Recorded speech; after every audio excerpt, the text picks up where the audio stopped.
प्रणम्य शिरसा देवं नारायणमशेषगम् रमा वक्षोजकस्तूरी पङ्कमुद्रित वक्षसं श्रियः पतिमहं वन्दे श्रीवैकुण्ठनिकेतनं पञ्चरात्र प्रवक्तारम् आद्यं नारायणं गुरुं शुक्लाम्बरधरं विष्णुं शशिवर्णं चतुर्भुजं प्रसन्नवदनं ध्यायेत् सर्वविघ्नोपशान्तये यस्यद्विरदवक्त्राद्याः पारिषद्याः परस्सतं विघ्नं निघ्नन्ति सततं విశ్వక్సేనం తమాశ్రయే. భక్తులందరూ ప్రాణాయామాన్ని చేయండి. భక్తர்கள் எல்லாருமே ప్రాణాయామத்தை பண்ணுங்கோ. సంకల్ప ముద్రలో కూర్చోండి. సంకల్ప ముద్రలో వకాందుకోంగో. మీ యొక్క గోత్రములు, నామధేయ నక్షత్రము, మీ కుటుంబంలోని సభ్యుల యొక్క నామధేయ నక్షత్రము మనసులో ఒకసారి సంకల్పాన్ని చేయండి. సంకల్ప విధానం తెలిసిన వారు సంకల్పాన్ని చేయండి. సంకల్ప విధానం తెలియని వారు స్వామివారిని అమ్మవారిని ప్రార్థన చేయండి. உங்களுடைய கோத்திரம், நாமதேய நட்சத்திரம், குடும்பத்தில் எல்லாருடைய நாமதேய நட்சத்திரம் மனசுல ஒரு வாட்டி சங்கல்பத்தை பண்ணுங்கோ. சங்கல்ப விதானம் தெரிஞ்சவா சங்கல்பத்தை பண்ணுங்கோ. சங்கல்ப விதானம் தெரியாதவா தாயாரையும் பெருமாளையும் பிரார்த்தனை பண்ணுங்கோ. सर्वेषां भक्तजनानां क्षेमस्थैर्य विजयवीर्य अभय आयुरारोग्य ऐश्वर्य अभिवृद्ध्यर्थं धर्मार्थ काम्यमोक्ष चतुर्विध फलपुरुषार्थ सिद्ध्यर्थं मनोवाञ्छता फलसिद्ध्यर्थं राजद्वारे सर्वकार्य अनुकूलता सिद्ध्यर्थम आरोग्य दृढ़गात्र वज्र शरीराभिवृद्ध्यर्थम लोकक्षेमार्थम श्री पद्मावती श्रीनिवास कृपाकटाक्ष सिद्ध्यर्थम कल्याण महोत्सवम आचार्य मुखेन अद्य करिष्ये सर्वं श्री वेंकटेशार्पणमस्तु. गोविंदा. ओम नमो भगवत्यै पद्मसरोवरसुन्दर्यै नमो नमः. శుభోదయం. శుభాన్ని ఇచ్చేటువంటి చక్కని శ్రీ క్రోధినామ సంవత్సరం, దక్షిణ ఉత్తరాయణం, శిశిర ఋతువు, మాఘమాసంలో కృష్ణపక్షం ప్రతిపత్తిథిగా చెప్పబడేటువంటి ప్రథమాతిథి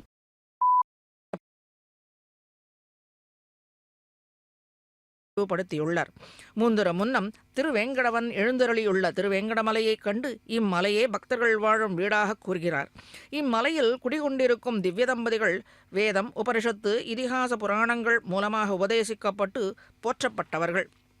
ஷியப்பதியான ஸ்ரீனிவாசனும் பெரிய பிராட்டியாரான அலமேலமங்கை தாயாரும் பக்தர்களுக்கு தெய்வம் எனும் தெளிவை உண்டாக்கியது. ஷியப்பதியை சாஸ்திரங்களை கொண்டே அறியப்பட வேண்டியவன். இத்தகைய உயர்வர உயர்நலம் உடையவனின் திருவடி இணைகளை நாம் பற்றியிருக்க பலன்களையும் பெற அனுகிரகமே வடிவு கொண்ட பத்மாவதி தாயார் சரணாகதரை ரட்சிக்க, அதாயில் அடியார்களை ரட்சிக்க இவனிடத்தே சிபாரிசு செய்கிறாள் என்கிறது.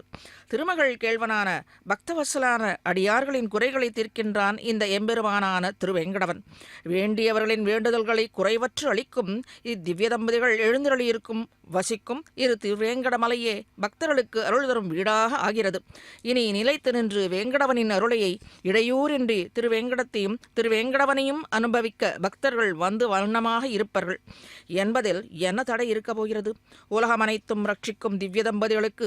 1000 நாமங்கள் இருந்தால் தானே ஜகத்தை ரட்சிக்க முயலும். இதோ தாயார் திருமங்கல்யத்தை இதோ எழுந்தருள பண்ணி அதற்கு சோடச உபசாரங்கள் அர்ச்சக செய்து சாதிக்கிறார். இவர்களுடைய தொழிலே எம்பெருமான் பிராட்டி இவர்களுடைய தொழிலே ரட்சிப்பதுதானே.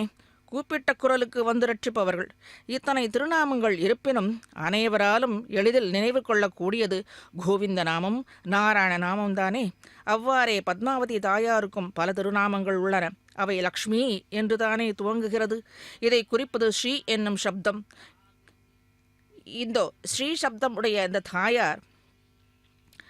சப்தத்திற்கு அநேக அர்த்தங்கள் உள்ளன. ஸ்ரீ சப்தம் பல வினைச்சொற்களிலிருந்து உண்டானது. எனவே பல அர்த்தங்கள் இந்த ஒரு சொல்லுக்கே உரித்தானதாக ஆகிறது. ஸ்ரீங் சேவாயாம் எனும் வினைச்சொல்லிலிருந்து உண்டானது ஸ்ரீ சப்தம் என கொண்டால் ஸ்ரீமன் நாராயணனோடு கூடியவள் என்றதே அர்த்தம் தேறுகிறது. அதே போல ஜீவாத்மாக்களோடு கூடியவள் என்றும் 2 அர்த்தங்களையும் கொள்ளலாம். ஸ்ரு விஸ்தாரே எனும் வினைச்சொல்லிலிருந்து உண்டானது ஸ்ரீ சப்தம் என்று கொண்டோமே. ஆனால் நாராயணனை ஜீவர்கள் சரண் அடையத்தக்க குணங்களை ஜீவர்களுக்கு அளிக்கிறான் என கொள்ள வேண்டும்.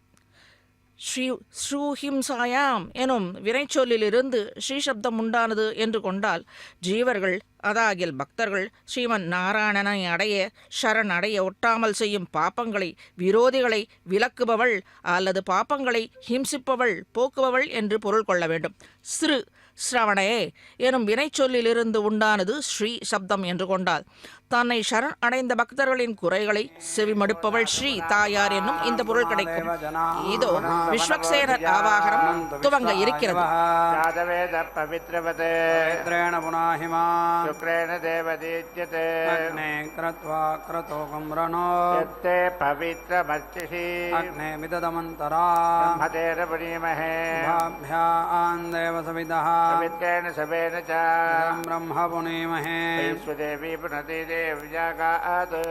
भक्वे सनवो वेदभ्रष्टाः जामटन्तस्तथामाज्येषु यज्ञस्यामपदयोरयीणाम् वैश्वानरोहत्यभिर्मापनातो प्राणेन शिरोमयो भोः वा पृथिवीपकसापयोभिः तावरी यज्ञे मा पुनीता जगद्भिः सविरस्त्रिभिः प्रतिष्ठैर्देवमन्मभिः दक्षैः पुनाहिमा तेन देवा अपुनता तेनापो दिव्यङ्गसः तेन दिव्येन ब्रह्मणा इदं ब्रह्मपुनीमहे पावमानेरध्येते संभृतकंरसं सर्वगं सबोधमश्नादे पतितं मातरिश्वना पावमानेर्य अध्येते संभृतकंरसं तस्मै सरस्वती दुहे क्षीरको सर्पिर्मधोदकं पावमाने स्वस्य यनेः विधाह्यपगस्वतीः संभृतो रसः ब्राह्मणे श्रुमृतको हितं पावमानेऽर्तिसन्तु नः मल्लकमथो अमो कामान् समर्थयन्तु नः देवीर्देवैः समाभृताः पावमाने स्वस्य यनेः विधाकृतश्च्युतः संभृतो रसः ब्राह्मणे श्रुमृतको हितं तेन देवा पवित्रेण आत्मानं पुनदे सदा तेन सहस्रधारेण पावमान्यः पुनन्तु मा राजापत्यं पवित्रं तदोद्यामको हिरण्मयं तेन ब्रह्मविदो वयं भूतं ब्रह्मपुनीमहे इन्द्रस्वनेति सह मा पुनातो त्वमस्वस्त्या वरुणः समीक्षा राजा प्रमृणाभिः पुनातु मा जातवेदामोर्जकञ्चा पुनातु भुवस्सुवः तत्संयोरावृणीमहे दातुं यज्ञाय दातुं यज्ञपतके देवी स्वस्तिरस्तु नः स्वस्तिर्मानुषेभ्यः ऊर्ध्वञ्जिगातु भेषजं सन्नो अस्तु द्विपदे सञ्चतुष्पदे ॐ शान्तिः शान्तिः शान्तिः.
गर्भेण देः क्रीडानि दीपनेदागो अर्घमित्यगो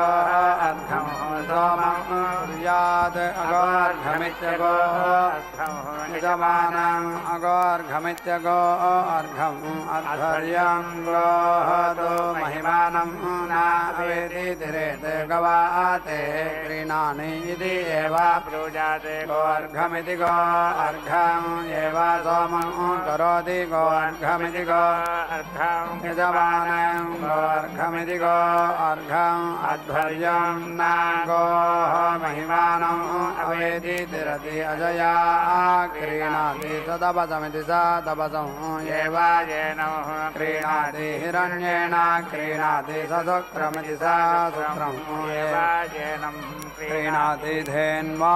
क्रीणाति स शिरमिति स आशिरं येनं क्रीणाति ऋषभेण सेन्द्रमिति स इन्द्रं क्रीणाति अनडुः क्रीणाति वह्नि वै अनड्वान् वह्निना एव वह्नि यज्ञस्य मिथुनाभ्यां क्रीणाति मिथुनस्य अवरुद्ध्या इत्यवरुद्धिः वासुदा क्रीणाति सर्वदेवत्यमिति सर्वदेवत्यं वै वासः सर्वाभ्यः एव देवताभ्यः क्रीणाति दशमिति पद्यन्ते दशाक्षरे दशाक्षराः विराडिति विराट् अन्नं विराडिति विराट् विराजेति विराजाः एव अवेति रुन्धे तपसा तनोः असि प्रजापतेरिति प्रजापतेः वर्णः इति आह पशुभ्य इति पशुभ्यः एव तते अध्वर्यो नितिह्नुते आत्मनः व्रस्काय गच्छति श्रियं प्रेति पशोन् आप्नोति यः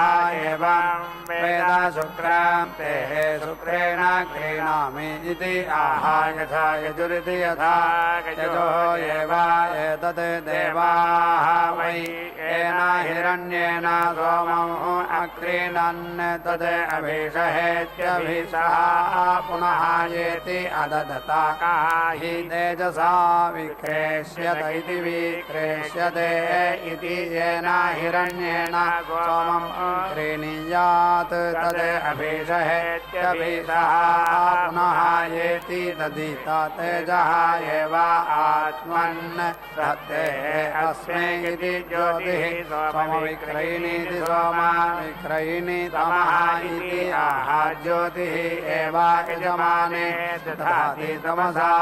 सोमविक्रयिणमिति सोमा विक्रयिणम् अर्पयति यत् अनुपग्रच्छेत्यनुपग्रच्छाहन्यात् दन्तशोकाः तां समां सर्पाः स्युरिदम् अहं सर्पाणां दन्तशोकानां ग्रीवाः उपेति ग्रथामि इति आह दन्तशोकाः तां समां सर्पाः भवन्ति तमसा सोमविक्रयिणमिति सोमा विक्रयिणं विद्यति स्वाना राजा इति आह एते वै अमुष्मिन् लोके सोमम् अरक्षन् तेभ्यः अदिति सोमम् एते आहरण्ये गते एतेभ्यः सोमक्रयणानिति सोमाक्रयणान् नोदिशेत् अक्रीतः अस्य सोमः स्यात् न अस्यायते अमुष्मिन् लोके सोमः रक्षेयुः यते एतेभ्यः सोमक्रयणानिति सोमक्रयणान् अनुदिशतीत्यनुदिशति क्रीतः अस्य सोमः भवति एते अस्य अमुष्मिन् लोके सोमं रक्षन्ति वारुणः वै क्रीतः सोमः उपनद्धगित्युपनद्धः मित्राणः येति सुमित्रधा इति सुमित्रधाः इति आह शान्त्यै इन्द्रस्य ऊरुम् येति विशादक्षिणाम् इति आह देवाः वै यां सोमम् अक्रीणन् इन्द्रस्य भूरौ दक्षिणे एति असादगन् एषः खलु वै एतर्हि इन्द्रः यः यजते एवम् आह उदिति आयुषा स्वायुषेति सो आयुषा इति आह देवताः एव अन्वारभ्येत्यनो आरभ्य उदिति तिष्ठति उरो अन्तरिक्षम् अन्विति इति आह अन्तरिक्षदेवत्य इत्यन्तरिक्ष देवत्यः हि एतर्हि सोमः आदित्याः ततः असि आदित्याः सदा येति सीदा इति आह यथा यजुरिति यथा यजुः एवा एतदेवीति वै एनम् एतत् एते वारुणं सन्तं मैत्रं करोति वारुण्या ऋचा येति साधयति स्वया एव एनम् देवतया समिति अर्थयति वादसा पर्यानक्यतीति परि आनक्यति सर्वदेवत्यमिति सर्वा देवत्यौ वै वासः सर्वाभिः एवायेनं देवताभिः समिति अर्थयति अथो इति रक्षसाम् अपहत्या इत्यपहत्यैः वनेषु वीति अन्तरिक्षं तथा न इति आह वनेषु हि वीति अन्तरिक्षं तथा न वाजम् अर्वत्स्वित्यर्वत्सु इति आह वाजं हि अर्वत्स्वित्यर्वत्सु पयः अग्निजासु इति आह पयः हि अग्नियासो हृत्स्विति हृदयसो क्रतुं इति आह हृत्स्विति हृदयसो हि क्रतुं वरुणः वीक्षो अग्निम् इति आह वरुणः हि वीक्षो अग्निम् दिवि सूर्यम् इति आह दिवि हि सूर्यम् सोमम् अद्रौ इति आह ग्रावाणः वै अद्रयः येषु वै एषः सोमं दधाति यः यजते तस्मात् एवम् आह उदिति भूत्यां जातवेदसमिति जाता वेदसं सप्त स्वाहा इति सौर्या ऋचा कृष्णाजिनमिति कृष्णा अजिना प्रत्यानक्यतीति प्रति आनक्यति रक्षसाम् अपहत्या इत्यपहत्यै उस्रौ येति इदं धूर्षाः विधिधूसाहौ इति आह यथा गजुरिति यथा गजुः एवा एतत् प्रेति च वस्वा भुवः पतेः इति आह भूतानां हि एषा पतिः विश्वानि अभिति धामानि इति आह विश्वानि हि एषः अभीति धामानि प्रच्यवद इति प्राच्यवदे मात्वाः परिपरीति परि इति आह यदे देवा अधः सोमम् आक्रियमाणमित्याह क्रियमाणम् गन्धर्वा विश्वावधुरिति विश्वावधुर्यमुष्णादिति परि अमुष्णा तस्मात् देवाम् आह अपरिमोषायेत्यपरि मोषाय यजमानस्य स्वस्य यनीति स्वस्ति अयनि असि इति आह यजमानस्य एषः यज्ञस्य अन्वारम्भ इत्यनो आरम्भः अनवच्छिद्या इत्यनवच्छिद्ये वरुणः वै एषा यजमान अभीयेति येते सोमः वनद्धयित्युपनद्धः नमः मित्रस्य वरुणस्य चक्षसे इति आह शान्त्यैयेति सोमं वहन्ति अग्निना तिष्ठते तौ सम्भवन्तविति सम्भवन्तौ यजमानम् अभीतमिति भवतः पुरा खलु भावायतः मेधाया आत्मानम् आरभ्य चरति यः दीक्षितः यदे अग्नि सोमेयमित्यग्नि सोमेयं वसम् आलभत इत्यालभते आत्मनिष्क्रयण इत्यात्मनिष्क्रयण एव अस्य सः तस्मात् तस्य न आस्यं पुरुषनिष्क्रयण इति पुरुष निष्क्रयणः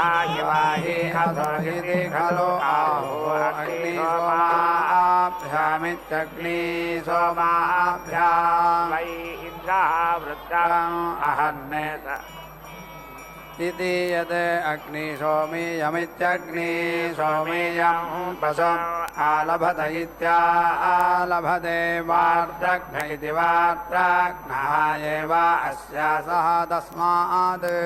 आस्यं वारुण्यार्जा परिधि चरति स्वया एव नमो देवतया परिधि चरति यत् उभौ विमुच्येति विमुच्या आदिच्छा गृह्णीयात् यज्ञं प्रीति छिन्द्यात् यत् उभौ अविमुच्येत् विमुच्या यथा अनागतायेत्यनागताय आदित्यं क्रियते तादृग एव तत् विमुक्त इति विमुक्तः अन्यः अनड्वान् भवति अविमुक्त विमुक्तः अन्यः अथ आतिथ्यं गृह्णाति यज्ञस्य तद्यागिति सौन्दत्यैः पत्नी अन्वारभत इत्यनो आरभते पत्नीः वारेणक्यस्येति वारेणक्यस्य ईशे पत्न्या एव अनुमतमित्यनुमतं निर्देववति यद् वै पत्नीः यज्ञस्य करोति मिथुनं तत् असोचिति पत्न्या एव एषः यज्ञस्य अन्वारम्भ इत्यनो आरम्भः अनवच्छिद्या इत्यनवच्छिद्यैः यावद्भिरिति यावत् वै राजा अनुचरैरित्यनुचरैः आगच्छतीत्यागच्छति सर्वेभ्यः वै तेभ्यः आदित्यं क्रियते छन्दागुंसि खलु वै सोमस्य राज्ञः अनुचराणीत्यनुचराणि अग्नेः आदित्यम् असि विष्णवे त्वा इति आह गायत्र्यै एव एतेन करोति सोमस्य आतिथ्यम् असि विष्णवे त्वा इति आह दृष्टुभे एव एतेन करोति अतिथेः आदित्यम् असि विष्णवे त्वा इति आह जगत्यै एव एतेन करोति अग्नये त्वा रायस्वोषदावन्न इति रायस्वोषदा रावण्णेः विष्णवे त्वा इति आह अनुष्टुभ इत्यनो एव एतेन करोति शेनाय त्वा सोमभृत इति सोमाभृते विष्णवे त्वा इति आह गायत्र्यै एतेन करोति पञ्च कृत्वा गृह्णाति पञ्चाक्षरेति पञ्च अक्षरा पङ्क्तिः कान्तः यज्ञः यज्ञम् एव अवेति रन्धे ब्रह्मवादिन इति ब्रह्मवादिनः वदन्ति कस्मात् सत्यात् गायत्र्यै उभयतः आदिच्छस्य क्रियते इति यत् एव अधः सोमम् एति अहरत्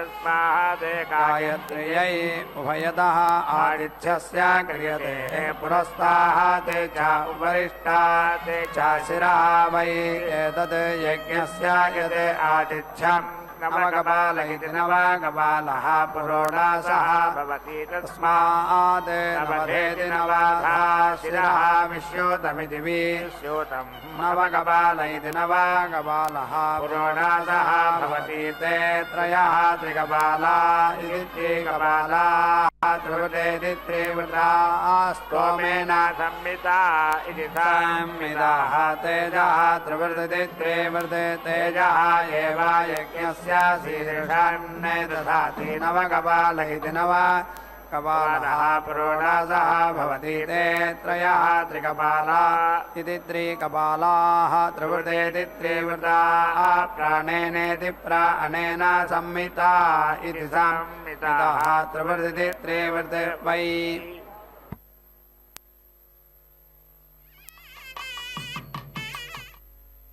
ஆகம முறைப்படி இவ்விடத்தில் அர்ச்சக சுவாமிகள் விஸ்வக்சேன ஆராதனை புண்ணியாக வச்சனம் மேலே யஜ்ஞோபவீதம் சமர்ப்பணம் ஆகி மேலே திருக்கல்யாண உற்சவத்திற்கு வேண்டிய கிரியைகள் தொடங்க இருக்கின்றது. இப்பொழுது சற்றே பிராட்டியின் திரு கல்யாண குணங்களை சற்றே அனுபவிப்போம். ஸ்ரீ சிரவணே எனும் வினைச்சொல்லிலிருந்து உண்டானது ஸ்ரீ சப்தம் என்று கொண்டால் தன்னை சரண் அடைந்த பக்தர்களின் குறைகளை செவிமடுப்பவள் ஸ்ரீ எனும் தாயார் என்ற பொருள் கிட்டும். பாப்பங்கள் கூடுபொறித்து இருக்கும் பக்தர்களுக்கு கலங்கி இவர்களை சரண் அடைந்தால் ரட்சிக்க பிரார்த்தித்தால் கார்மேகவண்ணனான முகுந்தனிடத்தே இவர்களை ரட்சிக்க வேண்டும் என்று இவளே சிபாரிசு செய்கிறாள்.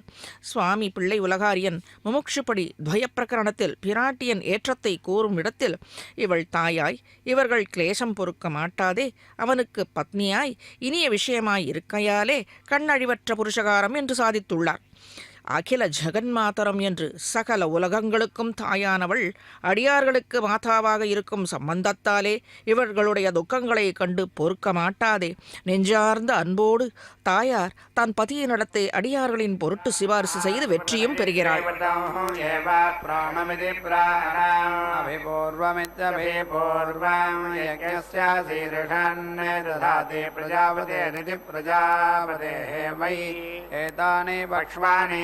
अश्ववाला इत्यश्ववालाः ऐक्षवी इति तिरस्थि इति यत् आश्ववाल इत्याश्ववालः प्रस्तर इति प्रस्तरः भवति ऐक्षवी इति तिरस्थि इति प्रजापतेरिति प्रजापतेः देवादते चक्षुः समिति भरति देवाः वै याः आहुतिरित्याहुतिः अजुहवोताः असुराः निष्कावम् आदन्यते देवाः अपश्यन्ने कर्मण्यः वै कर्म येनेन कुर्वीत इति ते कार्त्मर्यमयानिति कार्त्मर्यमयाने परिधीनिति परिधीन अकुर्वत तैः वै ते रक्षांसि अपेति अघ्नतायते कार्त्मर्यमया इति कार्त्मर्यमयाः परिधय इति परिधयः भवन्ति रक्षसाम् अपहत्या इत्यवहत्यैः समिति स्पर्शयति रक्षसाम्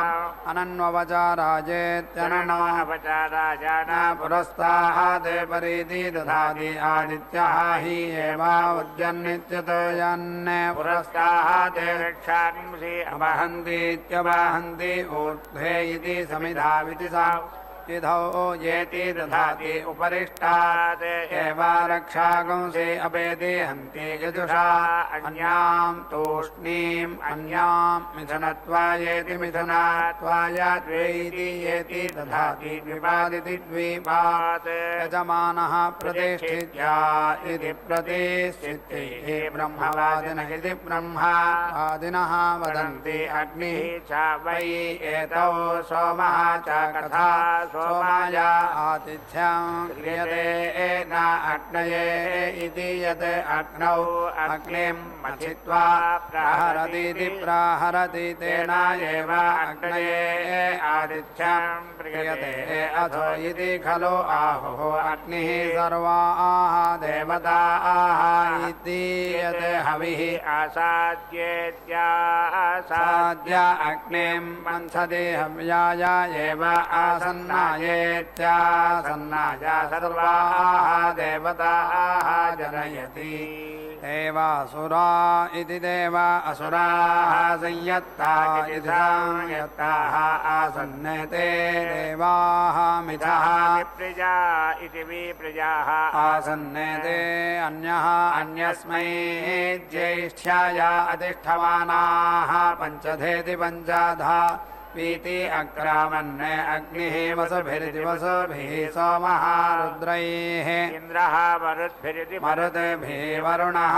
आदित्यैः बृहस्पतिः विश्वैः देवैः ते अमन्यन्त असुरेभ्यः वै इदं धातृयेभ्यः रथ्यामः यत् मिथा विप्रिया इति विप्रियाः स्मः याः नः इमाः प्रियाः तनुवाः ताः समवद्यामः इति समवद्यामहे ताभ्यः सह निर्दिरुच्छात् याः नः प्रथमः अन्यः अन्यस्मै दुःख्यात् इति स्वस्मात् याः सदानो न प्रीणामिति सा दानो न प्रीणां प्रथमः दृक्यति सः आर्त्युः येति ऋच्छति यत् दानो न प्रमिति दानो न प्रं समवद्यति समवद्य यदि भ्रातृया विभूत्या इति भ्रातृया विभूतिः भवति आत्मनाः परेति अस्या भ्रातृयाः भवति पञ्चाकृत्वाः वेदीयते पञ्चधेति पञ्चधाहीते तत् समवाद्यन्ते दिशाम् अवाद्यन्ता इति पञ्चाक्षरेति पञ्च अक्षराः पङ्क्तिपाङ्गः यज्ञः यज्ञम् एव अवेति रुन्धे आपतय इत्यापतयेः स्वाहा गृह्णामि इति आह प्राण इति प्राणः वै आपतिरित्यापतिः प्राणमिति प्राणम् एव प्रीणाति परिपदय इति परिपदये इति आह मनः वै परिपतिरिति परिपतिः मनः एव प्रीणाति तनो न प्रैति तनो न प्रे इति आह तनुवः हि ते ताः समवाद्यन्ते दिशम् अवाद्यन्ता शाक्पराया इति आह शक्यैः ते ताः समवाद्यन्ते दिशम् अवाद्यन्ता शक्मन्ने ओजिष्ठाया इति आह ओजिष्ठाम् हि ते तत् आत्मनः समवाद्यन्ते दिशम् अवाद्यन्ता अनाधृष्टमित्यनाधृष्टम् असि अनाधृष्टमित्यनाधृष्यमित्यनाधृष्यम् इति आह अनाधृष्टमित्यनाधृष्टम् हि एतत् अनाधृष्यमित्यनाधृष्यम् देवानाम् ओजः इति आह देवानाम् हि एतत् ओजः अभिषस्तिपा इत्यभिषस्तिपाः अनभिषस्तेऽन्यमित्यनभिषस्तेऽन्यम् इति आह अभिषस्तिपा इत्यभिषस्तिपाः हि एतत् अनभिषस्तेऽन्यमित्यनभिषस्तेऽन्यम् अन्विति मे दीक्षा दीक्षापतिरिति दीक्षापतिः मन्यताम् इति आह यथा गजुरिति यथा गजुः एव एतत् घृतं वै देवाः वज्रं कृत्वा सोमम् अघ्नन् अन्तिकम् इव खलु वै अस्या एतत् चरन्ति यत् तानो नप्त्रेणेति तानो नप्त्रेण प्रचरन्तीति प्राचरन्ति अकुंसुरकुंसरित्यकुंसुः अकुंसुः ते देवा सोमा एति प्यायताम् इति आह यत् एव अस्या अपवायते तत् एव अस्या एतेन येति प्यायति येति तुभ्यम् इन्द्रः प्यायताम् एति त्वम् इन्द्राय प्यायस्व इति आह उभौ एव इन्द्रम् च सोमम् च एति प्याययति एति प्यायया सखीने संज्ञा मेधया इति आह ऋत्विजः वै अस्या सखायः तान् एव एति प्याययति स्वस्ति ते देवा सोमा सुत्याम् असिया इति आह आशिषमित्यादिशम् एव एताम् येति शास्तेः प्रेति वै येते अस्मात् लोकात् च्यवन्ते ये सोमम् आप्याययन्तीत्याप्याययन्ति अन्तरिक्षदेवत्य इत्यन्तरिक्ष हि सोमः आप्यायत इत्याप्यायितः एष्टः रायः प्रेति इषे भगाया इति आह द्यावा पृथिवीभ्यामिति द्यावा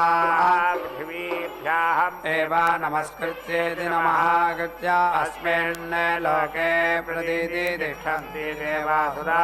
इति देवासुराः इति संयत्ताः आसन्ने ते देवाः बिभ्यतः अग्निं प्रेति अविसन्ने तस्मात् आहु अग्निः सर्वाः देवताः इति ते अग्निम् एवावरोधं कृत्वा असुरान् अवीति अभवन् अग्निम् इव खलु वै एषः प्रेति विशति यः अवान्तरदीक्षामित्यवान्तरा லாஜ ஹோமம் கழிந்து மேலே திருமங்கல்யத்துக்கு தாயாரை சாற்றப்போகும் திருமாங்கல்யத்திற்கு ஷோடச உபசாரங்களும் நடக்கப்பட்டு தாயார் இதோ திருக்கல்யாணத்திற்கு இதோ மங்களமாக தயாராகிவிட்டாள். மேலே அவருடைய திருக்கல்யாண குணங்களை நோக்கும் பொழுது பக்தர்களின் துக்கங்களை பொறுக்க மாட்டாதே நெஞ்சார்ந்த அன்போடு தாயார் தன் பதியினிடத்தே அடியார்களின் பொருட்டு சிபார்சு செய்து வெற்றியும் பெறுகிறாள். இவளிடத்தை இவை இரண்டும். அது என்ன இரண்டு? இவர்களுக்கு தாயாயிருந்தவர்களை சிபார்சு செய்வது, மற்றொன்று இவனுக்கு பத்னியாக இருந்து இவர்கள் பொருட்டு எம்பெருமானிடத்தை சிபார்சு செய்வது ஆகிய இவை இரண்டும் புஷ்கலமாக இவளிடத்தை விளங்குகிறது. பக்தர்கள் அனைவரும் பாகுபாடு இல்லாது தாயாரை அலமேலுவை ஸ்ரீ எனும் லக்ஷ்மியை லோகமாதாவை அடையத்தக்கவளாய் வாத்சல்யத்தோடு இருக்கிறாள் என்பதை ஸ்ரீயதேச்ச அகிலைஹி நித்யம் என்பதே இவளின் இயற்கையான குணமாக அமைகிறது என்கிறது வேதம். தன்னை அண்டிய பக்தர்களின் துர்குணங்களை மாற்றி மேலே மேலே நற்குணங்களை வளரச் செய்கிறாள். ஸ்ருணோதி நிகிலான் தோஷான் என்கிறபடியே முன்னம் அடியார்கள் தங்களை ரட்சிக்க இவளிடத்தே பிரார்த்தனையை வைக்க இதை நன்றாக கேட்டு அவர்களுக்கு வேண்டியதை செய்கிறாள். இவ்வுலகம் அனைத்திலுள்ள அனைத்து ஜீவர்களும் சேவிக்கத்தக்கவளான வாசுதேவன் இவனால் கொண்டாடப்பட்டவள் இவள் தாயார் பத்மாவதி. வாசுதேவ கண்ணனான பகவான் அனைவராலும் கொண்டாடப்படுவதாலே பகவான் என்னும் சொல்லுக்கு பொருளாகிறான். பகவான் தாமரை கண்ணனான நாராயணன் மார்பில் வாழ்பவள் இந்த லக்ஷ்மி. இவளின் கடாட்சி வீட்சணத்தை பெற்றவர்கள் எவ்வாறு இருப்பார்கள் என்பதனை ஸ்ரீ லக்ஷ்மி சகஸ்ரம் ந கேவலம் நகேஷ காந்தே ஹஸ்தோ நனு ஸ்வர்ணகதோ அதிகஸ்தே யம் சம்பிரதானி குருதே ச நிஸ்வம் சோ அபீட்சிதோ ஸ்வர்ணகதோ அதிகஸ்யாத் என்கிறது. பத்மாவதி தாயாரின் திருக்கரங்கள் எப்போதும் ஸ்வர்ணத்தை தாங்கிக் கொண்டிருக்கிறது. எந்த ஒரு பக்தன் தாயாரின் திருக்கரத்திலிருந்து ஒரு பொருளை பெறுகிறானோ தங்க குவியல்களை உடையவன் ஆகிறான் என்று மேலே இந்த திருக்கல்யாண உற்சவத்தை திருமாங்கல்ய தாரணம் நடக்க வேறு இருக்கிறது. பக்தர்கள் அனைவரும் நன்றாக வேண்டிக் கொண்டு நற்பலன்களை பெற்று அடைய பிரார்த்திக்கிறோம்.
శ్రీ వెంకటపతి అలమేలు మంగయును కదిసియున్నారు తమకమున పెండ్లికిని. అదే శ్రీ వెంకటపతి అలమేలు మంగయును కదిసియున్నారు తమకమున పెండ్లికిని.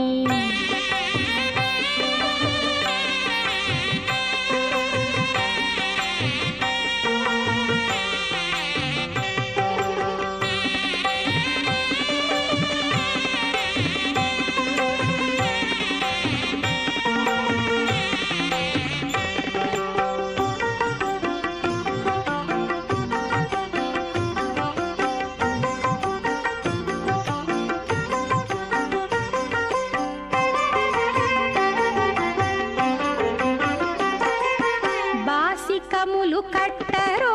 పై పై దంపతులకు శేషపాలందియరో చేతులకును.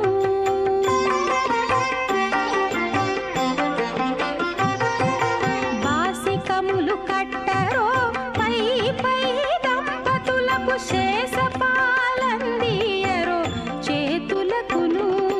సూసకాల పేరంటాండ్లు శోభాన పాడరో సూసకాల పేరంటాండ్లు శోభాన పాడరో మోసపోక ఇట్టే ముహూర్తమడుగరో అదే శ్రీ వెంకటపతి అలమేలు మంగయును కదిసియున్నారు తమకమున పెండ్లికిని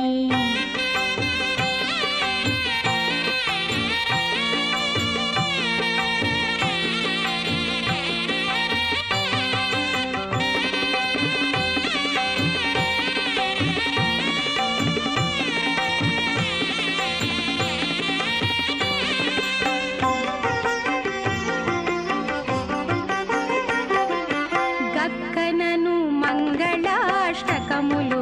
చదువరో తక్కక జేగట వేసి తప్పకుండాను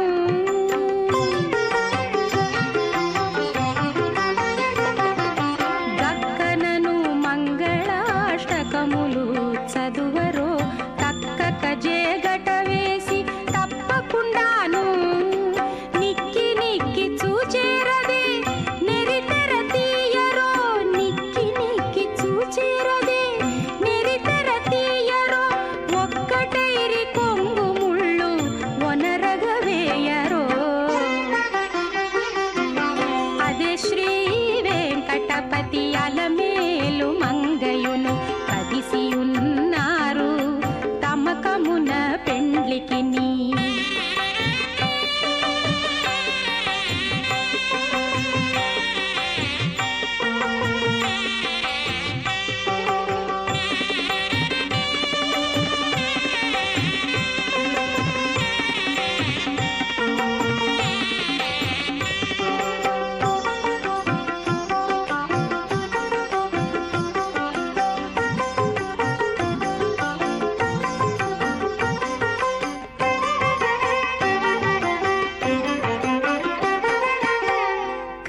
కంకణదారములను కట్టరో ఇద్దరికిని సుంకుల పెండ్లి పీట కూర్చుండబెట్టరో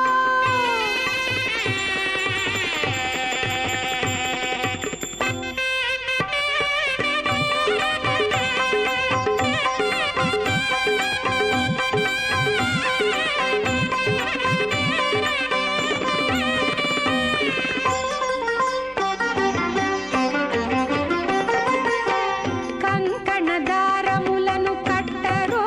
ఇద్దరికిని సుంకుల పెండ్లి పీట కూర్చుండబెట్టరో లంకె శ్రీ వెంకటేశ్వర మేలు మంగను లంకె శ్రీ వెంకటేశ్వర మేలు మంగను దీవించి అంకెల పాన్పు మీద అమరించరో అదే శ్రీ వెంకటపతి అలమేలు మంగయును కదిసియున్నారు తమకమున పెండ్లికిని అదే శ్రీ వెంకటపతి అలమేలు మంగయును కదిసియున్నారు తమకమున పెండ్లికిని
रुद्रः इति अब्रुवन् रुद्रः वै क्रूरः सः अस्य तु इति सः अब्रवीते वरं वृणैः अहम् एव पशूनाम् अधिपतिरित्यधिपतिः असामि इति तस्मात् रुद्रः पशूनाम् अधिपतिरित्यधिपतिः तां रुद्रः अवेति असृजते सः तिस्रः पुरः भित्त्वा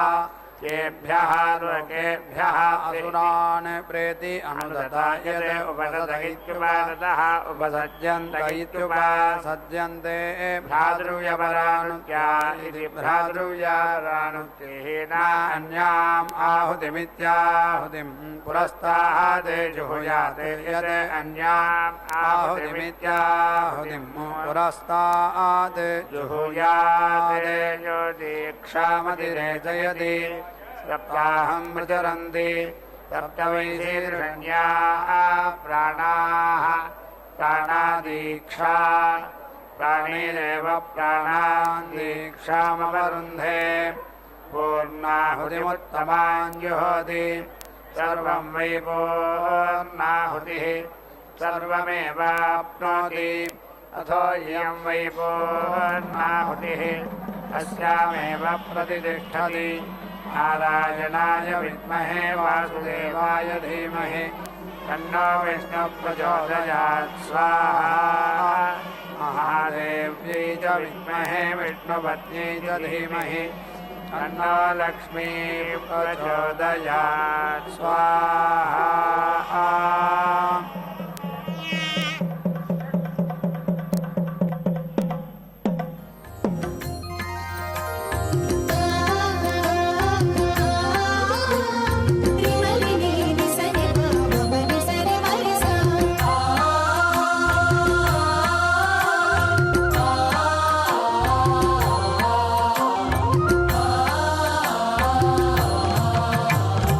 అటువంటి వైభవముల మన చేసిన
सदा